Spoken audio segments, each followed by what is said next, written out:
Inclinemos nuestros rostros para orar.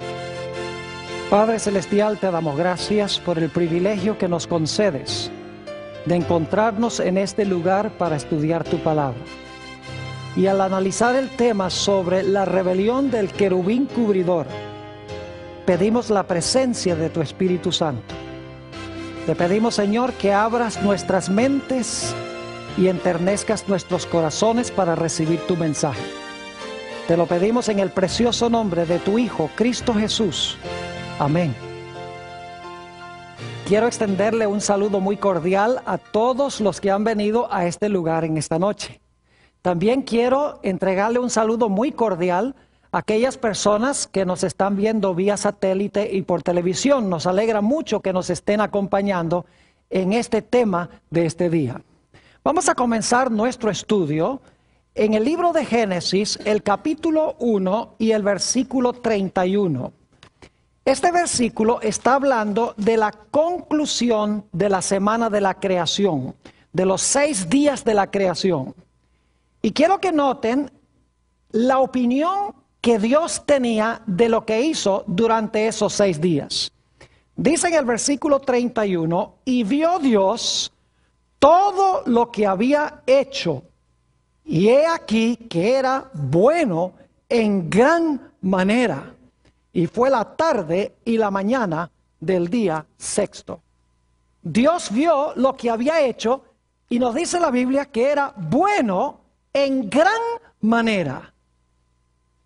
Pero inmediatamente surge la pregunta: si lo que hizo Dios, lo que hizo Jesús, era bueno en gran manera, ¿de dónde entonces surgió el mal? Porque hay odio, porque hay sufrimiento, porque hay muerte. Si Dios hizo todo bueno, uno no puede entender por qué existen estas cosas negativas. Esta noche vamos a hablar en cuanto al origen del mal.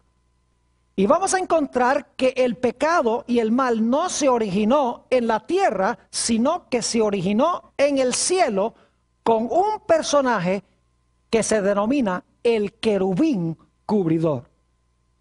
¿De dónde viene el mal? Vamos al libro de Génesis, el capítulo 3 y los versículos 4 y 5. Génesis 3, 4 y 5. Y vamos a leer el versículo 1 para el contexto. De repente aparece una serpiente aquí en el relato que uno dice, bueno, ¿y de dónde salió esa serpiente que está hablando?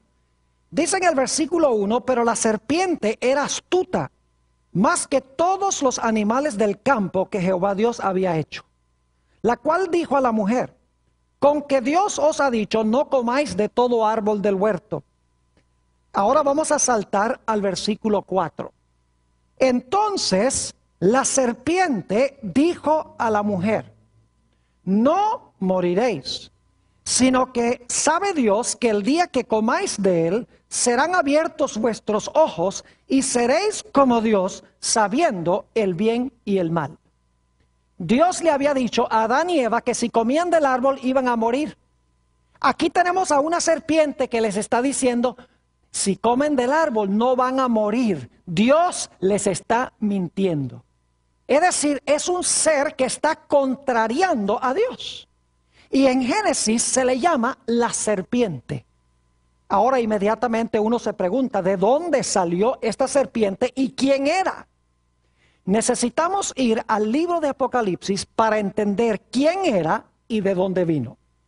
Apocalipsis, el capítulo 12 y el versículo 7 y 9, nos habla de esta serpiente que en realidad existió antes de que se encontrara en el huerto del Edén. Es decir, preexistió al huerto del Edén. En realidad habitó en el cielo antes de que viniera a la tierra. Dice en Apocalipsis 12, y vamos a leer el versículo 7, dice, después hubo una gran batalla en el cielo. Miguel y sus ángeles luchaban contra el dragón y luchaban el dragón y sus ángeles. Es decir, hubo una lucha entre Miguel y sus ángeles y el dragón y sus ángeles. Note lo que dice el versículo 9. Y fue lanzado fuera. ¿Fuera de dónde? del cielo, ¿verdad? Fue lanzado fuera el gran dragón, la serpiente antigua, que se llama Diablo y Satanás, el cual engaña al mundo entero, fue arrojado a tierra y sus ángeles fueron arrojados con él. ¿A dónde habitaba la serpiente antigua o el dragón antes de que estuviera en el huerto del Edén? Nos dice en Apocalipsis 12 que antes de estar en la tierra, la serpiente estuvo en el cielo. Es decir, el pecado no se originó en la tierra, el pecado se originó en el cielo. Y hubo una lucha entre Miguel y sus ángeles y el dragón y sus ángeles, aún antes que este mundo fuese creado. En este tema de hoy queremos estudiar un poco sobre este personaje que se rebeló contra Dios en el cielo y llevó a Adán y Eva a rebelarse contra Dios aquí en la tierra. Vayan conmigo a Ezequiel, el capítulo 28 y el versículo 13 y el versículo 15. Ezequiel, el capítulo 28, y vamos a leer los versículos 13 y 15. Hay varios detalles que quiero que notemos en estos versículos. Dice en el versículo 13, hablando de este personaje: en Edén, en el huerto de Dios estuviste. De toda piedra preciosa era tu vestidura, de cornerina, topacio, jaspe, crisólito, berilo y ónice, de zafiro, carbunclo, esmeralda y oro. Los primores de tus tamboriles y flautas estuvieron preparados para ti en el día de tu creación. Yo pregunto, ¿este personaje fue creado? Sí, porque dice que estas cosas, tamboriles y flautas, estaban preparadas para este personaje el día en que fue creado. Ahora inmediatamente nos preguntamos, ¿quién fue el que lo creó? Bueno, decimos que Dios, pero Dios es un Dios trino, Padre, Hijo y Espíritu Santo. ¿Cuál de los tres desempeñó la función activa en la creación de este ser?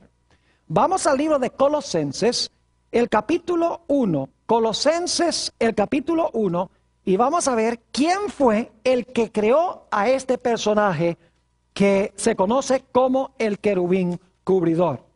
Dice en Colosenses 1, el versículo 16 y 17, hablando de Jesús: porque en él fueron creadas todas las cosas, las que hay en los cielos y las que hay en la tierra, visibles e invisibles, sean tronos, sean dominios, sean principados, sean potestades. Todo fue creado por medio de él y para él, y él es antes de todas las cosas, y todas las cosas en él subsisten. Yo pregunto otra vez, ¿quién fue el creador de este personaje? Fue Jesús, porque dice que todas las cosas en el cielo y en la tierra fueron creadas por Jesús. Jesús fue el creador de Lucifer. Ahora quiero decirles algo en cuanto a este ser cuando recién fue creado.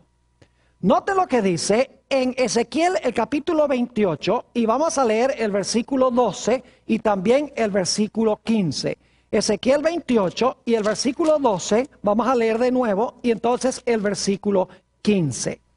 Dice en Ezequiel el capítulo 28 y el versículo 12: hijo de hombre, levanta endechas sobre el rey de Tiro y dile: así ha dicho Jehová el Señor, tú eras el sello de la perfección, lleno de sabiduría y acabado de ¿qué? De hermosura. ¿Saben que muchas personas pintan a Satanás como un dragón con cuernos y con un rabo y con un tridente en la mano? Eso no cuadra con lo que dice la Escritura. La Escritura dice aquí que era un ser hermoso, era un ser perfecto. Note lo que dice el versículo 15. Dice: perfecto eras en todos tus caminos, desde el día que fuiste ¿qué? Creado, hasta que se halló en ti maldad. Quiero preguntarles, ¿Dios creó al diablo? No. Dios creó a un personaje perfecto, lleno de sabiduría, hermoso, y ese personaje perfecto escogió convertirse en diablo. Dios no creó al diablo, Dios creó a un personaje perfecto que por su libre elección se convirtió en el diablo. Si ustedes leen el resto de Ezequiel 28, van a encontrar que este personaje era plenamente sabio. Dice que tenía belleza incomparable. Era un personaje creado con grandes riquezas y con una posición de poder especial, que era querubín cubridor. Además de eso, fue creado para ser músico. ¿Notaron ustedes en Ezequiel 28:13 donde dice que se prepararon tamboriles y flautas para que cuando fuera creado él tocara estos instrumentos musicales? Quiere decir que este personaje sabe mucho de música. Así que hoy en día no cabe duda que está usando la música para lograr sus propósitos con la raza humana, porque fue creado para ser un músico. Inclusive muchos creen que era el director de los coros celestiales. Es decir, Dios creó un ser plenamente sabio, perfecto, hermoso, rico, con una posición especial de poder. No tenía ni un vestigio de pecado, pero en determinado momento escogió contrariar a Dios. Ahora, hablemos un poco de la posición que tenía este personaje cuando estaba en el cielo antes de pecar. Vayan conmigo nuevamente a Ezequiel, el capítulo 28 y el versículo 14. Ezequiel, el capítulo 28 y el versículo 14, habla de la posición que ocupaba, de la función que tenía este personaje hermoso, lleno de sabiduría, perfecto, acabado de hermosura. Dice en el versículo 14, hablando de este personaje, tú, querubín grande, protector. Algunas versiones dicen querubín grande, cubridor. Y luego dice, escuchen bien, yo te puse en el santo monte de Dios. Allí estuviste en medio de las piedras de fuego, te paseabas. Es decir, la posición especial que tenía este personaje es que era un querubín cubridor. Ahora inmediatamente nos preguntamos, ¿qué es eso de querubín cubridor? ¿Qué posición es esa? ¿Qué significa la expresión querubín cubridor? Para entender esto necesitamos regresar al libro de Éxodo, el capítulo 25 y los versículos 19 y 20. Éxodo 25 y los versículos 19 y 20. Y quiero que noten lo que dice allí en cuanto a este querubín cubridor. Nuevamente repito, Éxodo 25 y los versículos 19 y 20. Aquí se dan las instrucciones sobre la construcción del tabernáculo en el desierto.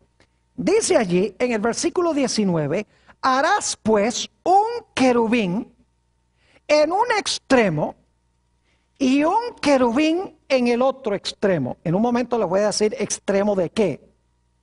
De una pieza con el propiciatorio harás los querubines en sus dos extremos. Es decir, hay algo y a cada